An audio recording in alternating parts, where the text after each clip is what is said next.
ശ്രീകൃഷ്ണ ഭഗവാന്റെ നാമത്തിൽ വന്ദനം. നമുക്കിനി അടുത്ത ശ്ലോകങ്ങൾ നോക്കാം. 15 വരെ കഴിഞ്ഞു. പക്ഷെ ജസ്റ്റ് ഒന്ന് ഓടിച്ചിട്ട് പറഞ്ഞേക്കാം. നമ്മൾ 11ാമത്തെ ശ്ലോകത്തിൽ പറഞ്ഞായിരുന്നു ഭഗവാന് അർജുനന്റെ വിഷമത്തിന്റെ കാരണം മരണം, അതാണ് അല്ലേ? അപ്പൊ അതുകൊണ്ട് പണ്ഡിതനെ പോലെ സംസാരിക്കുകയും ചെയ്യുന്നുണ്ട്. പക്ഷെ പണ്ഡിതന്മാര് മരിച്ചവരെ കുറിച്ചും മരിച്ചിട്ടില്ലാത്തവരെ കുറിച്ചും വിഷമിക്കുന്നില്ല എന്ന് ഭഗവാൻ പറഞ്ഞു. അപ്പം എന്ന് വെച്ചാൽ അവർക്ക് അറിയാം ഈ ശരീരമേ നശിക്കുന്നുള്ളു, ആത്മാവ് ശരീരം വിടുവാണെന്ന്. പിന്നെ 12ാമത്തെ ശ്ലോകത്തിൽ ഭഗവാൻ പറയുന്നുണ്ടായിരുന്നു, ഇതിനു മുമ്പും ഞാനുണ്ട്, ഇപ്പോഴും ഉണ്ട്, ഇനിയും ഉണ്ട്, ഈ കാണുന്നവരും ഉണ്ട്, ഇതെല്ലാം ഉണ്ട്, എല്ലാവരും തന്നെ ഉണ്ട്. അപ്പൊ അത് കഴിഞ്ഞിട്ട് അത് കഴിഞ്ഞിട്ട് 13ാമത്തെ ശ്ലോകത്തിൽ ആത്മാവിനെ കുറിച്ച് പറയുന്നത് എന്തുവാ? ദേഹിനോസ്മിൻ യഥാ ദേഹേ എന്ന് വെച്ചാൽ എങ്ങനെയാണോ ആത്മാവ് ഈ ശരീരത്തിൽ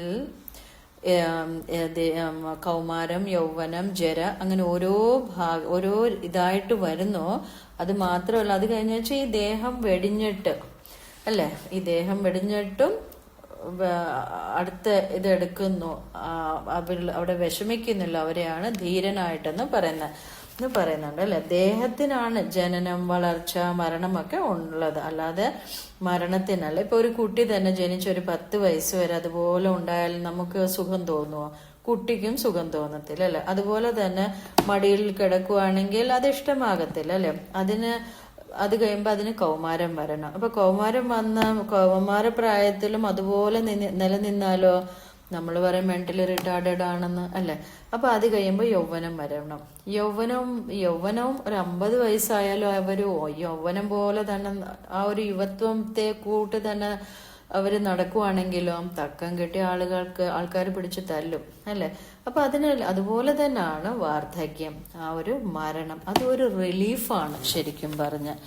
അപ്പം ആ ഒരു വാർദ്ധക്യം വരുമ്പോഴും അതൊരു റിലീഫായിട്ട് നമ്മൾ കാണുകയാണ് ചെയ്യുന്നത്. അപ്പം നമ്മൾ പേടിക്കേണ്ട ആവശ്യമില്ല. ആ സമയമാകുമ്പോൾ ഭഗവാൻ തന്നെ നമുക്ക് ഓർമ്മ ആ ഒരിത് തന്നോളും, അതാണ് പറയുന്നത്. അപ്പം ഈ മരണത്തെക്കുറിച്ച് ഓർത്താണ് ആൾക്കാര് പേടിക്കുന്നത് തന്നെ. കൂടുതലും ആൾക്കാരുടെ ഭയം അതാണ്. അപ്പം നമ്മൾ ആ ഒരു തിതിക്ഷ മനോഭാവം വളർത്തിയെടുക്കണം, അതാണ് ഭഗവാൻ പറയുന്നത്. അപ്പം ആ തിതിക്ഷ മനോഭാവം എടുത്താലേ ഉള്ളൂ നമുക്ക് ഈ വേദാന്തമൊക്കെ മനസ്സിലാകാൻ പറ്റുന്നത് തന്നെ. ആ ഒരു തിതിക്ഷ എന്ന് വെച്ചാൽ സഹനശക്തി, ആ ഒരു ടോളറൻസ്. അപ്പൊ പ്രതികാര ബുദ്ധി ഇല്ലാതെ സഹിക്കാൻ നമുക്ക് പറ്റണം. അപ്പൊ ദുഃഖമൊക്കെ പൂർവ്വജന്മ കൃപ, ദുഃഖമായാലും സുഖമായാലും പൂർവ്വകർമ്മത്തിന്റെ മുജ്ജന്മത്തിലെ ഒരു ഫലങ്ങളാണ് നമുക്ക് ഈ സമയത്ത് വരുന്നത്. ഇപ്പൊ രാമായണം തന്നെ എടുത്താൽ നമുക്കറിയാം, നാളെ പട്ടാഭിഷേകം അല്ലെ. അപ്പം വിഘ്നം സംഭവിക്കുന്നു. അപ്പൊ എന്താ സംഭവിക്കുന്നത്? ലക്ഷ്മണന് ദേഷ്യം വരും. ലക്ഷ്മണൻ ദേഷ്യം വന്നേച്ച് കുറെ അവിടെ ബഹളം വെക്കുന്നുണ്ടല്ലോ അല്ലെ. അച്ഛനെ കാരാഗ്രഹത്തിൽ ഇടണം, കൈകേയി അമ്മയെ പിടിച്ചു കെട്ടണം എന്നൊക്കെ പറഞ്ഞുകൊണ്ട് അപ്പൊ ആ സമയത്ത് ശ്രീരാമചന്ദ്രൻ പറയുന്നുണ്ട്, ലക്ഷ്മണ, ജീവിതത്തിന്റെ ഒരു നിയമം ഞാൻ പറഞ്ഞു തരാം. ഒരുപോലെ കുറച്ച് ദിവസങ്ങൾ പോകും അല്ലെ. പെട്ടെന്ന് അപ്രതീക്ഷിക്കാതായിരിക്കും എന്തെങ്കിലും സംഭവിക്കുന്നത്. അപ്പൊ സഹിക്കാൻ പറ്റാത്ത തരത്തിലായിരിക്കും നമ്മുടെ ജീവിതത്തിൽ എന്തെങ്കിലും വരുന്നത്. അപ്പൊ ഇയാള് കാരണമാണ്, അയാള് കാരണമാണെന്നൊന്നും നമ്മൾ പറയരുത് ആ സമയത്ത്. ഇതെല്ലാം പൂർവ്വജന്മ കർമ്മങ്ങളാണ് നമ്മുടെ ജീവിതത്തിൽ വരുന്നത്. അതിനാണ് ജ്യോതിഷിമാര് പറയുന്നത് എന്തുവാ? ജ്യോതിഷികൾ എന്താ പറയുന്നത്? ഗ്രഹങ്ങള് മാറിയെന്ന് പറയാം അല്ലെ. ശനിയിൽ നിന്ന് ചൊവ്വ, പിന്നെ അടുത്ത ശുക്രൻ. അപ്പൊ ഗ്രഹങ്ങള് മാറിയെന്നാണ് അവര് പറയുന്നത്. അപ്പൊ അതെന്താണെന്ന് വെച്ചാൽ ഈ ഗ്രഹങ്ങള് നമ്മളെ ശിക്ഷിക്കാൻ വരുന്നതല്ല, നമ്മള് മുജ്ജന്മങ്ങളിൽ ചെയ്തു വെച്ചത് അതെല്ലാം റെക്കോർഡ് ചെയ്ത് വെച്ചിരിക്കുവാണ്. അതാണ് സമയാസമയമാകുമ്പോൾ പറയുന്നത്. ഇപ്പൊ നമുക്കറിയാം, ഇപ്പൊ കുറെ വർഷങ്ങളായിട്ട് DNA, എനിക്ക് തോന്നുന്നു ഒരു മില്ലിനിയം തുടങ്ങിക്കഴിഞ്ഞാന്ന് തോന്നി ഈ DNA കാര്യങ്ങൾ. DNA RNA ഒക്കെ നേരത്തെ ഉള്ളതാണ്. വാട്സൺ ആൻഡ് ക്രിക്ക് അല്ലേ കണ്ടുപിടിച്ചതെന്ന് എനിക്ക് തോന്നുന്നു 1905 എന്തോ 1906 ഏതോ ഒരു ഡേറ്റ്സിലാണ് വരുന്നത്, ഓർമ്മയില്ല, പണ്ട് സ്കൂളിൽ പഠിച്ച. അപ്പൊ ആ വാട്സൺ ആൻഡ് ക്രിക്ക് അവരാണ് കണ്ടുപിടിച്ചതൊക്കെ. പക്ഷെ അതൊക്കെ നമ്മൾ പഠിച്ചിട്ടുണ്ടെന്നേ ഉള്ളു. പക്ഷെ കൂടുതലും പ്രാബല്യത്തിൽ വന്ന് എനിക്ക് തോന്നുന്നു ഈ ഒരു 2000 കഴിഞ്ഞിട്ടാണ് ഇതെല്ലാം, അതിന്റെയൊക്കെ കൂടുതലും നമ്മൾ വാർത്തകളൊക്കെ കാണാനും കേൾക്കാനും ഇത് കാരണം ഓരോന്ന് കണ്ടുപിടുത്തങ്ങളൊക്കെ വരുന്നത് അല്ലേ. അപ്പൊ അതാണ്. അപ്പം ശരിക്കും പറഞ്ഞാൽ നമ്മുടെ ഇത് പറയുന്നത് എന്താന്ന് വെച്ചാൽ ഈ DNA അത്രയും പുരോഗമിച്ചിട്ടില്ല. പക്ഷെ DNA ആ ഒരു സയൻസ് അത്രയും പുരോഗമിച്ചിട്ടില്ല. പക്ഷെ DNA സെൽസ് നോക്കിയാൽ ഒരാളുടെ ജീവിതത്തിൽ എന്ത് സംഭവിക്കാൻ പോകുന്ന എന്ന് വെച്ചാൽ എന്ത് ആധി വ്യാധി വരും അതൊക്കെ പറയാൻ പറ്റുമെന്നാണ് പറയുന്നത്. അതൊക്കെ ഫ്യൂച്ചർ പ്രഡിക്റ്റ് ചെയ്യാൻ പറ്റും. അപ്പം പക്ഷെ അത്രയും അങ്ങോട്ട് പുരോഗമിച്ചിട്ടില്ലെന്നേ ഉള്ളു. അതൊക്കെ വരും. അപ്പം നമുക്ക് ആരെങ്കിലും കുറ്റപ്പെടുത്താൻ പറ്റുമോ? ഇതെല്ലാം ഇപ്പൊ ജ്യോതിഷം പറയുന്ന കൂട്ട് തന്നെ നമ്മുടെ ബോഡിയിൽ ഓരോ സെൽസ് ഇത് ചെയ്ത് അവർക്ക് അറിയാൻ പറ്റും. അതൊക്കെ താനെ വന്നോളും. പണ്ടൊക്കെ നമ്മൾ ഫോട്ടോ എടുക്കുമ്പം ഒരു ഫിലിം എന്ന് പറയുന്നത് 36 ഫോട്ടോ, ഒരു റീൽ എന്ന് പറയുന്നത് 36 എണ്ണം എന്തോ ആയിരുന്നു ഫോട്ടോസ് എടുക്കാൻ പറ്റും. അത് തീരുന്നിടം വരെ നമ്മൾ വെയിറ്റ് ചെയ്യണം അല്ലെ, എന്നാലല്ലേ നമുക്കത് കഴുകി അതിന്റെ പിക്ചേഴ്സായിട്ട് ഔട്ട്പുട്ട് വരുന്നത്. അത് കഴിഞ്ഞ് കാലം ക്രമേണ ഓരോ മാറ്റങ്ങൾ വന്ന് ഇപ്പൊ നമുക്ക് തന്നെ ഫോട്ടോ എടുത്ത് പെട്ടെന്ന് നമ്മുടെ കൈ പ്രിന്റ് കിട്ടുന്നല്ലേ. അപ്പൊ അതുപോലെ തന്നെ ആചാര്യന്മാര് പറയുന്നത് എന്താന്ന് വെച്ചാൽ ഒരു കാലം വരും നമ്മൾ ഒരു ബോക്സിൽ കയറും, നമ്മളെപ്പോലെ ഒരാൾ ഇറങ്ങി വരും. ഒന്ന് ആലോചിച്ച് നോക്കാം, അങ്ങനെയൊക്കെ പോയാല് ഇപ്പൊ എന്തൊക്കെയാ കണ്ടുപിടുത്തങ്ങൾ നടക്കുന്നില്ല. അപ്പൊ അങ്ങനെയുള്ള കാലവും വരും. അപ്പം ഈ DNA സെൽസിൽ നിന്ന് തന്നെ നമുക്ക് ഫ്യൂച്ചർ അങ്ങനെ പോകും. നമ്മുടെ ജീവിതത്തിൽ എന്തൊക്കെ വരാൻ പോകുന്നു വരെ പ്രഡിക്റ്റ് ചെയ്യാൻ പറ്റും. അപ്പൊ നമുക്ക് ആരെങ്കിലും കുറ്റപ്പെടുത്താൻ പറ്റുമോ? ഇയാള് കാരണോ എനിക്ക് ഇങ്ങനെ വന്നേ, അല്ലെ അയാള് കാരണോ എന്നൊന്നും പറയാൻ പറ്റത്തില്ല അല്ലെ. അപ്പൊ അതാണ്. അതുപോലെ തന്നെ അപ്പൊ നമ്മൾ അതെല്ലാം സന്തോഷമായിട്ട് അങ്ങ് സഹിക്കുകയാണ് ചെയ്യുന്നത്. ആ ഒരു തിതിക്ഷ മനോഭാവം കൊണ്ടുവരണം, സഹനശക്തി കൊണ്ടുവരണം. ഇപ്പം ഏകനാഥ സ്വാമികളുടെ കഥ തന്നെ പറയാം. ഏകനാഥ സ്വാമികള് ഈ പറഞ്ഞുകൊണ്ട് ഗോദാവരി നദി പോയി കുളിച്ചിട്ട് വരുമ്പോ അവിടെ നാട്ടിലെ കുറെ ആളുകള് എന്തോ എടുത്ത് ഒരാളിനെ ഇങ്ങനെ ഏൽപ്പിച്ച് ഇയാൾ കുളിച്ചിട്ട് വരുമ്പോ ഇയാളുടെ മുഖത്ത് വെറ്റ തിന്ന് തുപ്പണം, അറിയാമല്ലോ, വെറ്റം പാക്കും അത് കഴിച്ച് തുപ്പണമെന്നും പറഞ്ഞുകൊണ്ട് ഏകനാഥ സ്വാമികൾ പോയി ഗോദാവരി പോയി കുളിച്ചിട്ട് വരുന്നു. ഇപ്പൊ ഗോദാവരി ഗംഗ നമ്മളെല്ലാം പണ്ട് അങ്ങനെ ആയിരുന്നു. ഇവൻ കുളത്തിൽ പോയി കുളിച്ചാലും ഗംഗാ സ്നാനം എന്നാണ് പറയുന്നത്. എന്ന് വെച്ചാൽ അവർ ആ ഒരു മന്ത്രം ചൊല്ലിക്കൊണ്ട് അവരുടെ ഓരോ കാര്യങ്ങള്. അപ്പൊ ഗോദാവരി പോയി കുളിച്ചിട്ട് വരുമ്പോ ഈ ആള് പെറ്റ തുപ്പി മുഖത്തോട്ട് തുപ്പും. ഏകനാഥ സ്വാമികൾ ഒന്നും പറയത്തില്ല, പോയി ഗോദാവരി പോയി കുളിച്ചിട്ട് വരും, മുങ്ങിയിട്ട് വരും, പിന്നെയും തുപ്പും, പിന്നെയും പോയി കുളിക്കും. അങ്ങനെ 27 വെട്ടമാണെന്നാ പറയുന്നത് ഏകനാഥ സ്വാമികളുടെ മുഖത്ത് ഇയാള് തുപ്പിയത്. അവസാനം ഇയാൾക്ക് 27 വട്ടം കഴിഞ്ഞപ്പോൾ ഇയാൾക്ക് അങ്ങ് വിഷമം തോന്നി, ഇയാൾക്ക് ഭയങ്കര പശ്ചാത്താപം തോന്നിയിട്ട് ഏകനാഥ സ്വാമികളോട് ചോദിക്കും, ഞാൻ അങ്ങയുടെ മുഖത്ത് എത്ര വട്ടം തുപ്പി, അങ്ങേക്ക് കോപം പോലും വന്നില്ലല്ലോ എന്ന് പറയും. അപ്പൊ ഏകനാഥ സ്വാമികൾ പറയും, അങ്ങ് വലിയ മഹാന്, അങ്ങ് കാരണം എനിക്ക് ഇന്ന് 27 വട്ടമാണ് ഗംഗാസ്നാനം കിട്ടിയത് എന്നൊക്കെ പറയും. എന്നിട്ട് പറയും അങ്ങ് എന്നിട്ട് ചോദിക്കും, അങ്ങ് ഇത്രയും വട്ടമായിട്ടും ദേഷ്യപ്പെട്ടില്ലല്ലോ എന്താന്ന് ചോദിക്കുമ്പോ പറയുന്നത്, അങ്ങ് എന്റെ മുഖത്ത് തുപ്പിയത് എനിക്ക് പോയി ഗംഗയിൽ പോയി മുങ്ങിയാൽ അതങ്ങ് പോകും, ആ ചളി അങ്ങ് പോകും. പക്ഷെ എനിക്ക് അങ്ങയോട് വൈരം തോന്നിയാൽ, ദേഷ്യം വാശി തോന്നിയാൽ അതെന്റെ ഉള്ളിലാ, അത് ഞാൻ ഇനി എത്ര ഗംഗാസ്നാനം ചെയ്താലും പോകത്തില്ല എന്ന് പറയും. അപ്പൊ അതാണ് നമ്മള്. അപ്പൊ അതുകൊണ്ട് എന്തിത് വന്നാലും നമ്മൾ ബാലൻസ് ചെയ്തു പോണം. അതായിരുന്നു 15ാമത്തെ ശ്ലോകം തന്നെ. എന്ന് വെച്ചാൽ യംഹിന വ്യഥയന്തേ പുരുഷം പുരുഷർഷഭ സമദുഃഖ സുഖം ധീരം സോമൃതത്വായ കൽപ്പത്തെ. ഒരുപോലെ ബാലൻസ് ചെയ്ത് സുഖമായാലും ദുഃഖമായാലും സമമായിട്ട് കൊണ്ടുപോകുന്നവരെയാണ് ധീരനായിട്ടുള്ള മനുഷ്യൻ. എന്ന് വെച്ചാൽ അമൃതത്വത്തെ പ്രാപിച്ചു എന്നൊക്കെ പറയുന്നത് തന്നെ. അപ്പൊ അവിടം വരെയായിരുന്നു നമ്മൾ പഠിച്ചത്. അപ്പൊ ഇനി നമുക്ക് 16ാമത്തെ ശ്ലോകം തൊട്ട് ഇനി ആത്മാവിനെ കുറിച്ചാണ് ഡീറ്റെയിൽ ആയിട്ട് പറയുകയാണ് ചെയ്യുന്നത്.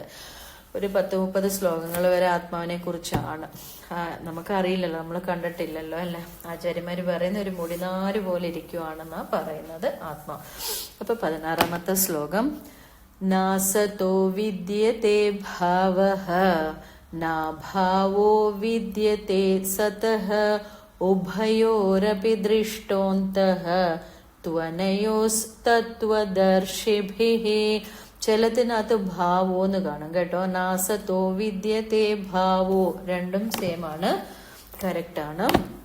ഇവിടെ സത്തും അസത്തും കുറിച്ചാണ് ഉഭയോർ എന്ന് വെച്ചാൽ ഇത് രണ്ടും നമ്മൾ ആദ്യത്തെ അധ്യായത്തിൽ പഠിച്ചല്ലേ, സേനയോർ ഉഭയോർ മധ്യേ എന്ന് വെച്ചാൽ രണ്ട് സേനകളുടെയും മധ്യത്തെ. അതുപോലെ തന്നെ ഇവിടെ ഉഭയോർ എന്ന് പറയുന്നത് സത്തും അസത്തും ഇവ രണ്ടിനെയും കുറിച്ചും. ആരാണോ ദൃഷ്ടോന്തഃ കണ്ടിട്ടുള്ളത് എന്ന് വെച്ചാൽ അറിഞ്ഞിട്ടുള്ളത്, ത്വനയോ തത്വദർശിഭി, അവരാണ് തത്വദർശികൾ അല്ലെ ആത്മജ്ഞാനികൾ എന്നൊക്കെ. ആത്മജ്ഞാനം, ആത്മാവിനെ കുറിച്ചുള്ള ജ്ഞാനം നേടിയവര് തത്വദർശികൾ എന്നൊക്കെ പറയുന്നത്.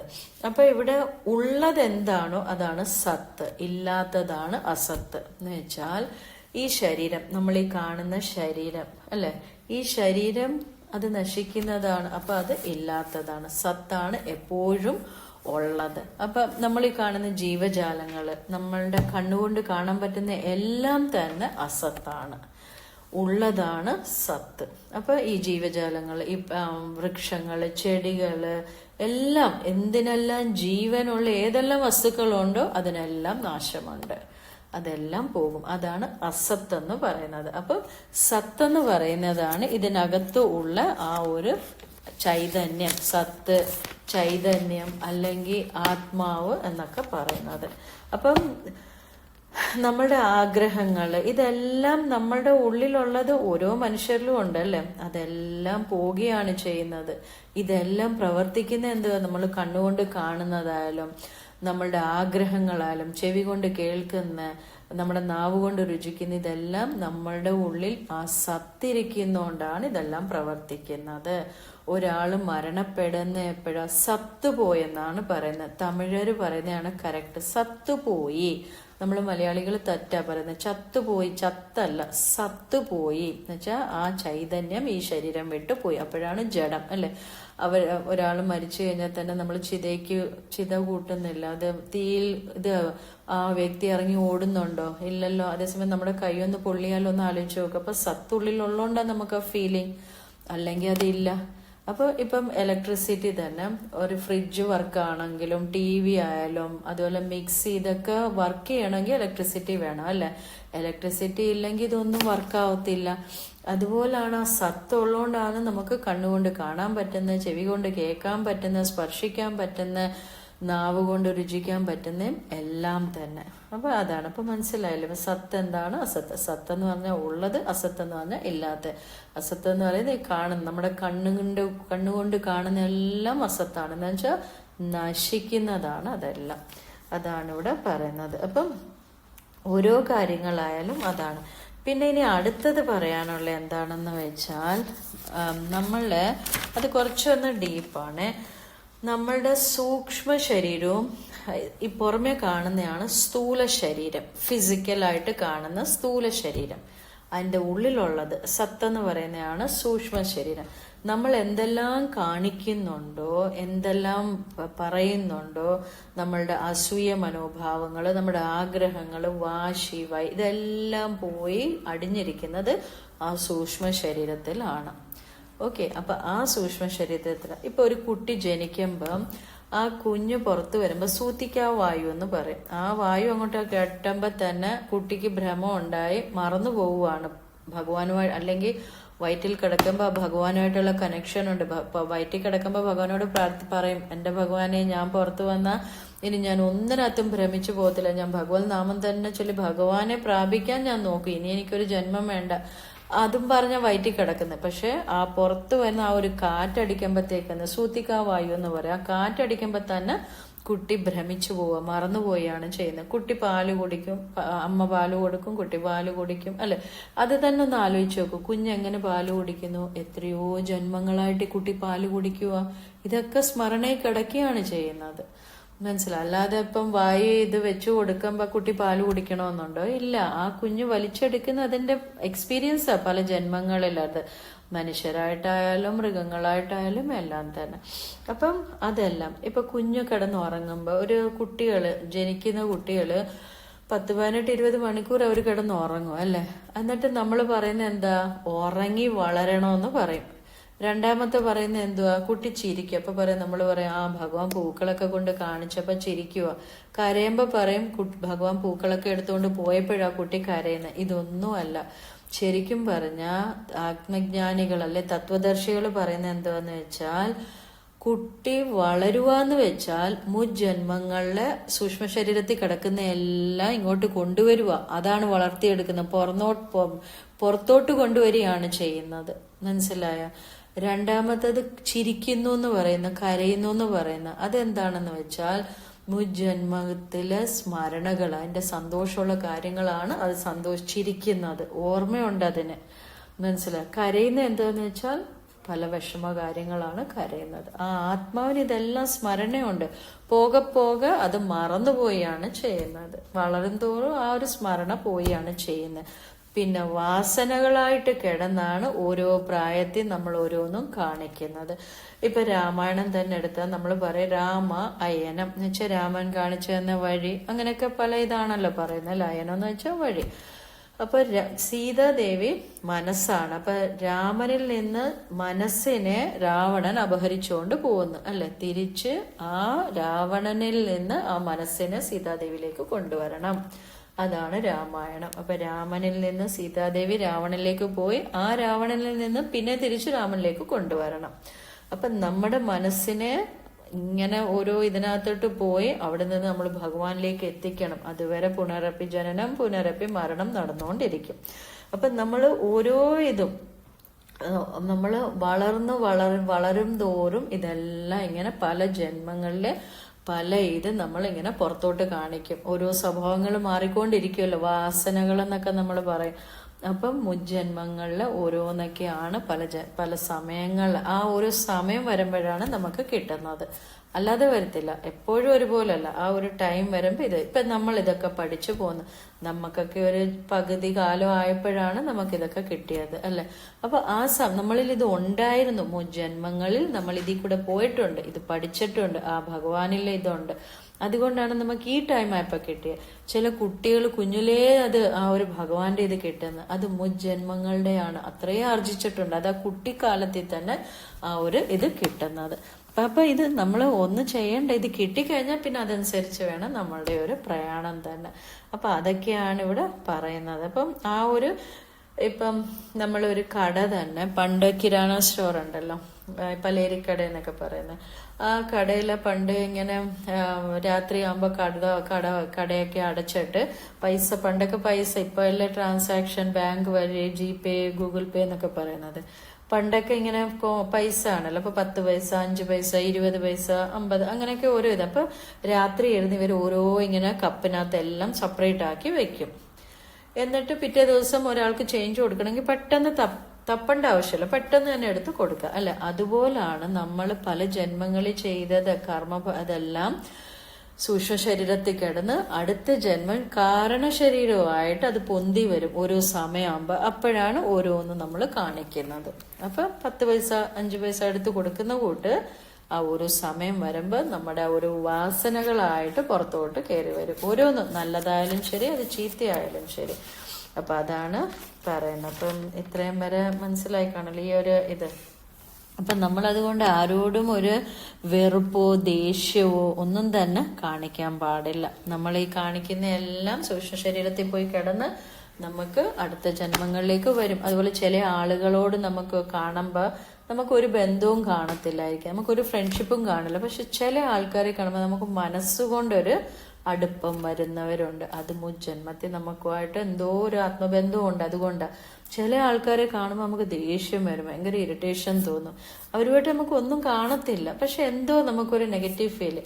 അതും ഇത് തന്നെയാണ്. മുജ്ജന്മങ്ങളുടെ നമ്മുടെ ആ ഒരു കോണ്ടാക്ട് ആണ്. എന്തൊക്കെയോ ഉണ്ട്, അതുകൊണ്ടാണ് അങ്ങനെ. അല്ല ചില ആൾക്കാരോട്ട് ഒരു ഇതും ഇല്ല എന്ന് വെച്ചാൽ നമുക്ക് അവരുമായിട്ട് ഗിവ് ആൻഡ് ടേക്ക് പോളിസി ഒന്നും ഇല്ലാത്തതുകൊണ്ടാണ്. ഇതൊക്കെയാണ് ശരിക്കും പറയുന്നത്. അപ്പൊ ഇതെല്ലാം നമ്മളുടെ ഈ ഒരു ജന്മം മാത്രമല്ല, പല ജന്മങ്ങളിലാണ് നമ്മുടെ ജീവിതത്തിൽ വരുന്ന ഓരോ കാര്യങ്ങളും തന്നെ. അപ്പം അതാണ് ഈ ഒരു ശ്ലോകത്തിന്റെ അർത്ഥം തന്നെ. അപ്പം മനസ്സിലായി കാണുമല്ലോ അല്ലെ. അപ്പൊ സത്ത് എന്ന് പറയുന്നത് നശിക്കാത്തതാണ്. സത്ത് അതെന്നും നിലനിൽക്കുന്നതാണ്. അസത്ത് എന്ന് പറയുന്നത് ഉണ്ടായതിനു ശേഷം നശിക്കുന്നു അല്ലെ. മൃഗങ്ങളായാലും ചെടികളായാലും വൃക്ഷങ്ങളായാലും നമ്മളായാലും അല്ലെ, ഈ ശരീരം നശിക്കുന്നില്ലേ. മുജ്ജന്മത്തിൽ നമ്മൾ വേറെ എന്തെയോ ആയിരുന്നു, ഇനി അടുത്ത ജന്മത്തിൽ നമ്മൾ വേറെ, നമുക്കറിയില്ല, നമ്മുടെ കർമ്മങ്ങൾ അനുസരിച്ചിരിക്കും.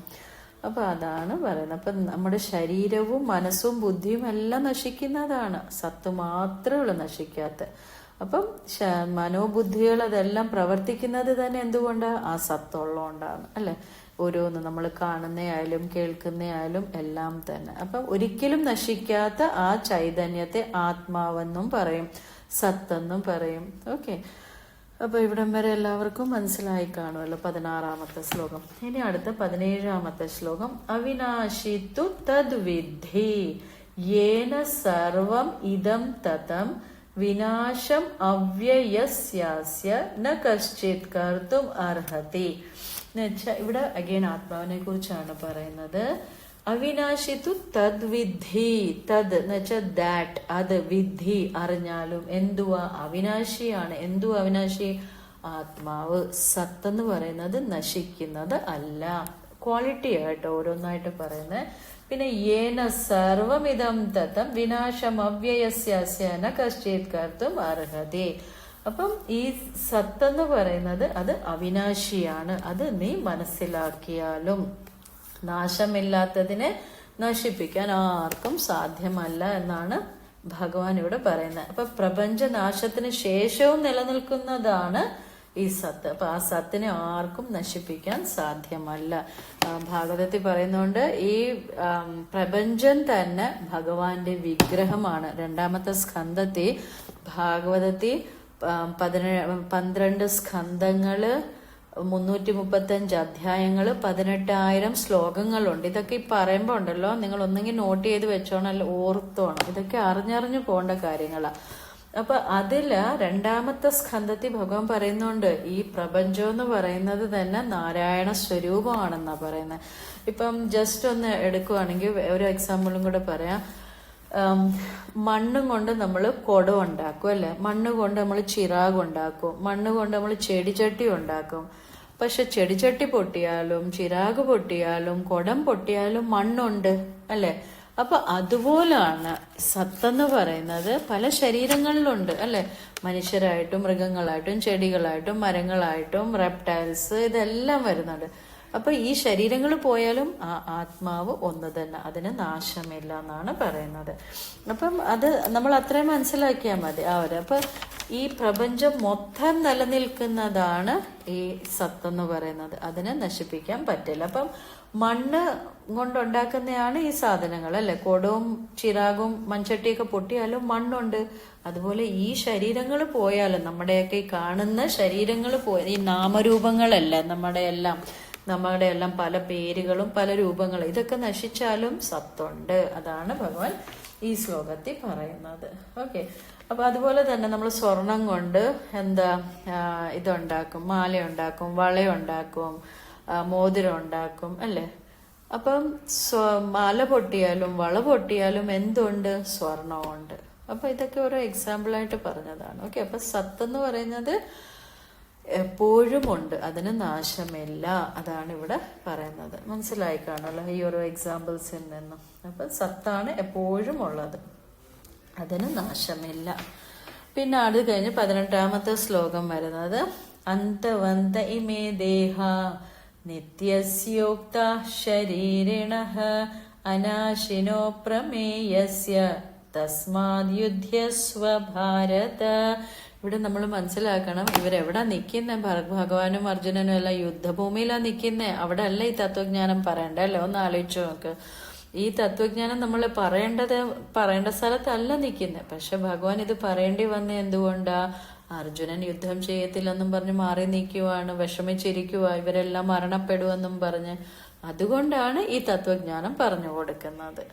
മനസ്സിലായില്ല? അപ്പൊ നമ്മൾ ഓരോന്നും പറയേണ്ടത് സമയവും സ്ഥലവും എല്ലാം നോക്കിയിട്ട് വേണം ഓരോ കാര്യങ്ങളും നമ്മൾ കൊടുക്കേണ്ടത്. അപ്പൊ ഇവിടെ ഈ പറയാൻ കാരണം ഇതാണ്. അപ്പൊ ഭഗവാൻ ഇവിടെ പറയാ 4ാമത്തെ വരി, തസ്മാത് യുദ്ധസ്വ ഭാരത. തസ്മാത് അതുകൊണ്ട് നീ എഴുന്നേറ്റ് യുദ്ധം ചെയ് ഭാരത എന്ന് പറയുക. എന്താ? അന്തവന്ത ഇമേ ദേഹ, ഈ ദേഹത്തിനാണ് നാശം. അന്തവന്ത ഇമേ ദേഹ, അപ്പം നാശം സംഭവിക്കുന്നത് ഈ ശരീരത്തിനാണ്.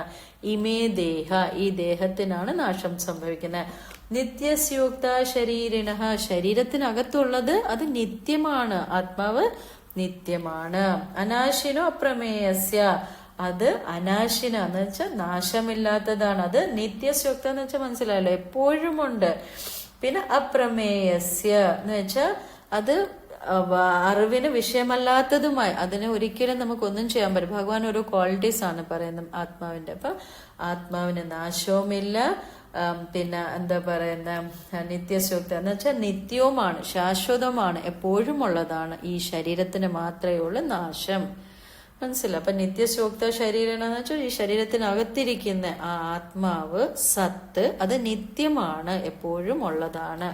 ശരീരത്തിന് മാത്രമേ ഉള്ളൂ അന്ത്യം സംഭവിക്കുന്നത്, നാശം സംഭവിക്കുന്നത്. അതുകൊണ്ട് നീ എഴുന്നേക്കു ഭാരത, യുദ്ധം ചെയ്യാനാണ് ഭഗവാൻ പറയുന്നത്.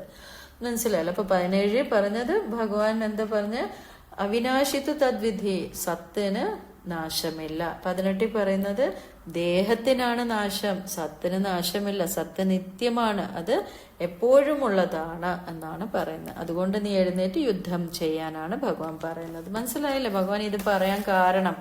യുദ്ധഭൂമിയിൽ ഇവരെല്ലാം ഇനി ഇല്ല, മരണപ്പെടും. യുദ്ധം ചെയ്ത അർജുനന്റെ കൈകൾ കൊണ്ട് വധിക്കുവാണെങ്കിൽ ഇവരെല്ലാം ഇനി ഒരിക്കലും കാണാനില്ലല്ലോ, ആ ഒരു വിഷമമാണ്. അപ്പൊ അതിനാണ് ഭഗവാൻ ആത്മാവിനെ കുറിച്ച് പറയുന്നത്. ഭഗവാൻ പറയുന്ന ഈ ശരീരമേ ഉള്ളു നാശം സംഭവിക്കുന്ന, ആത്മാവ് അടുത്ത ശരീരം സ്വീകരിക്കും, ആത്മാവിന് നാശമില്ല.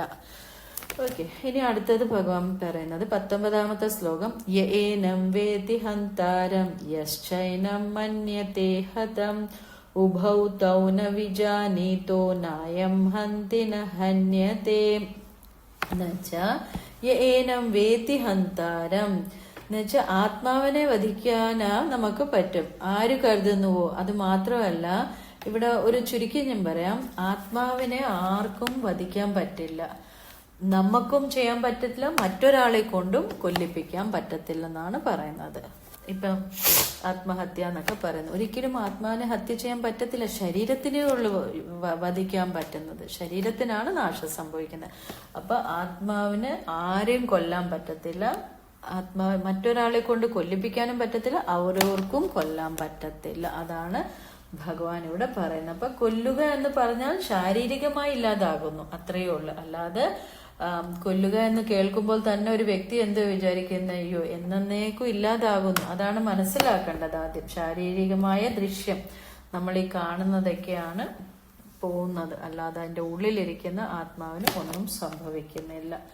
അപ്പം അതാണ് ഇവിടെ പറയുന്നത്. അപ്പൊ ശരീരത്തിനുള്ളില് ആത്മാവിനെ ആർക്കും ഇല്ലാതാക്കാൻ സാധിക്കത്തില്ല, അതുപോലെ ആത്മാവ് ആരെയും ഇല്ലാതാക്കുന്നതും ഇല്ല. അപ്പൊ ഇത് രണ്ടും ഇത്ര അറിഞ്ഞിരുന്നാൽ മതി.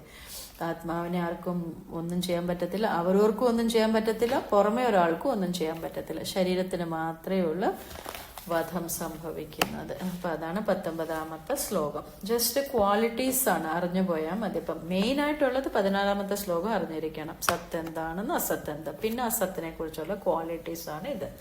പിന്നെ 20 പറയുന്നു, നജായത്തെ മ്രിയത്തെ വാ കദാചിത് നായം ഭൂത്വാ ഭവിതാ വാന ഭൂയഃ അജോ നിത്യ ശാശ്വതോയം പുരാണഃ ന ഹന്യത്തെ ഹന്യമാനേ ശരീരേ. എന്നുവെച്ചാൽ ന ജായത്തെ മ്രിയത്തെ വാ കദാചിത് എന്നുവെച്ചാൽ ഒരിക്കലും, കദാചിത് എന്ന് വെച്ചാൽ ഒരിക്കലും, ജായത്തെ മ്രിയത്തെ എന്ന് വെച്ചാൽ ജനിക്കുന്നതുമില്ല മരിക്കുന്നതുമില്ല.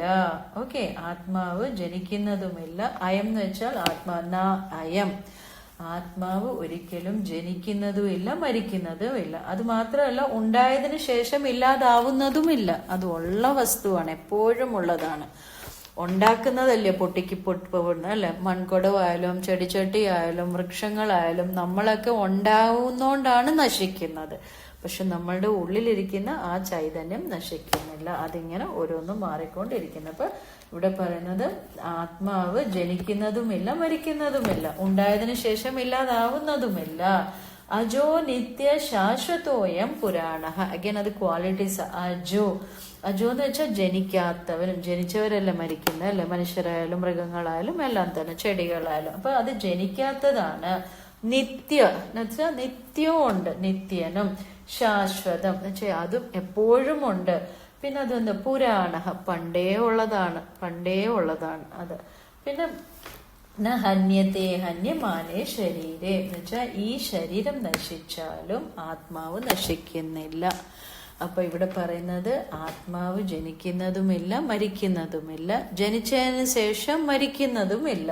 ഓക്കെ, അത് മാത്രമല്ല അതിന്റെ ക്വാളിറ്റീസ് ആണ്. അജോ നിത്യ ശാശ്വതോയം പുരാണ, അതായത് ജനിക്കാത്തതും നിത്യനുമാണ്, ശാശ്വതവുമാണ്, പുരാണമാണ് എന്ന് വെച്ചാൽ പണ്ടേ ഉള്ളതാണ്. അപ്പൊ ഈ ശരീരം നശിച്ചാലും ആത്മാവ് നശിക്കുന്നില്ല. അപ്പൊ ഭഗവാൻ എന്താ പറയുന്നത് ഇവിടെ? ഇവിടെ ഒരു വിശദീകരണമാണ് ഭഗവാൻ തന്നെ. ആത്മാവ് ജനിക്കുകയോ മരിക്കുകയോ ചെയ്യുന്നില്ല, അല്ലെ? ഇവിടെ ഭീഷ്മരും ദ്രോണരും മറ്റു ബന്ധുജനങ്ങളും വധിച്ചാൽ പിന്നെ അവർ എന്നേക്കുമായി ഇല്ലാതാകുന്നു. അതാണ് അർജുനന്റെ ധാരണ. പക്ഷെ ഭഗവാൻ തിരുത്താനാണ് ശ്രമിക്കുന്നത്. എന്നുവെച്ചാൽ ഭീഷ്മരും ദ്രോണരും കാണപ്പെടുന്ന ശരീരങ്ങൾ മാത്രമാണ്. അവരുടെ ഉള്ളിൽ കാണുന്ന ആ സത്ത് അതുണ്ട്. അപ്പൊ അത് ശരീരത്തോടൊപ്പം ആത്മാവിനെ ആർക്കും വധിക്കാൻ പറ്റില്ല എന്നാണ് ഭഗവാൻ ഇവിടെ പറയുന്നത്. അപ്പൊ ജനന മരണങ്ങൾ ശരീരത്തിന് മാത്രമേ ഉള്ളൂ. നശിച്ചു എന്ന് പറയുന്നത് ശരീരമാണ്. ശരീരം ഉണ്ടായി എന്നർത്ഥമേ ഉള്ളൂ. അത് കഴിഞ്ഞിട്ട് അത് മരിച്ചു, അല്ലെ? ജനിച്ചു, ശരീരം ഉണ്ടായി, മരിച്ചു, ശരീരം ഇല്ലാതാകുന്നു. അപ്പം എന്നും ഉള്ളതാണ് ആത്മാവ്, അതിന് നാശമില്ല. അപ്പൊ ഭീഷ്മരും ദ്രോണരും എല്ലാം അവരുടെ ശരീരത്തിനെയുള്ള നാശം സംഭവിക്കുന്ന, അവരുടെ ആത്മാവ് അത് ജനിക്കാത്ത, അതാണ് മൂന്നാമത്തെ വരി, ജനിക്കാത്തതും നിത്യവും ശാശ്വതവും പുരാണവും ആണ്, പണ്ടേ ഉള്ളതാണെന്നാണ് പറയുന്നത്. പല ശരീരങ്ങൾ അവരെടുത്തിട്ടുണ്ട്. ഇപ്പൊ ഈ ശരീരത്തിലാണ് ഭീഷ്മരായിട്ടും ദ്രോണരായിട്ടും ഒക്കെ ഉള്ളതെന്നാണ് ഭഗവാൻ ഇവിടെ പറയുന്നത്. അപ്പൊ ജനിക്കാത്ത, അതുകൊണ്ട് തന്നെ മരിക്കാത്ത ആത്മാവിനെ ഒന്നും ബാധിക്കുന്നില്ല. അത് നിത്യവും ശാശ്വതവും പുരാണവും ഒക്കെ ആണെന്നാണ് ഭഗവാൻ പറയുന്നത്. അപ്പൊ ഈ 20 വരെയുള്ള ശ്ലോകങ്ങൾ എല്ലാവർക്കും മനസ്സിലായെന്ന് വിചാരിക്കുന്നു. ഹരേ കൃഷ്ണ.